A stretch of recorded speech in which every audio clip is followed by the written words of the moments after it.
যে বিশ্বভারতী কোঅপারেটিভ সোসাইটির বিগত 4-5 বছর ধরে কোনো নির্বাচন হয়নি।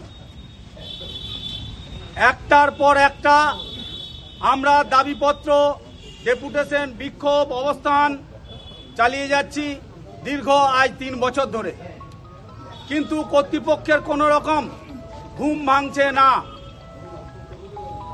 এমতো অবস্থায় বিশ্বভারতী কোঅপারেটিভ সোসাইটির অচল অবস্থা চলছে। শেয়ার হোল্ডাররা তাদের ন্যায্য যে বাৎসরিক লভ্যাংশ ডিভিডেন্ড পাচ্ছে না। শেয়ার হোল্ডারদের জন্য বাৎসরিক একটা স্মারক উপহার দেওয়া হয়, সেটাও পাচ্ছে না। কিন্তু অন্যদিকে দেখা যাচ্ছে যে শেয়ার হোল্ডাররা যে সকল যারা ঋণ নিয়েছেন তাদের ঋণের কিস্তি কিন্তু কেটে যাচ্ছেন। এই যে দ্বিচারিতা, কর্তৃপক্ষের দ্বিচারিতা, এখানে আমাদের প্রতিবাদ যে তোমরা লোনের কিস্তি কেটে লোন উদ্ধার করছো, লোন পরিশোধ করার ব্যবস্থা করতে পারছো, কিন্তু শেয়ার হোল্ডারদের ন্যায্য পাওনা, সেই পাওনা থেকে কেন তোমরা বঞ্চিত রেখেছো? এটা আমাদের ন্যায্য দাবি।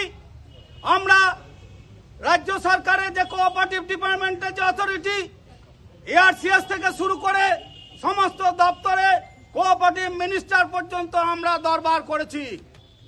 আমরা ইদানিংকালে চিফ মিনিস্টার মাননীয় মুখ্যমন্ত্রী মমতা বন্দ্যোপাধ্যায়ের দপ্তরে সমস্ত বিষয়ে এখনো পর্যন্ত এই কোঅপারেটিভ সোসাইটি নির্বাচন নিয়ে 7বার বিজ্ঞপ্তি প্রকাশ হওয়ার পরেও কোনো অজ্ঞাত কারণে, কোনো কারোর অঙ্গুলি হেলনে আজকে এখানে 7বার নির্বাচন স্থগিত করা হয়েছে।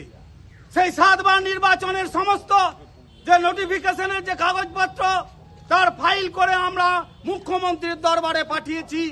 আমরা আশ্বাস পেয়েছি যে অতি সত্বর নির্বাচনের ব্যবস্থা উনি করবেন।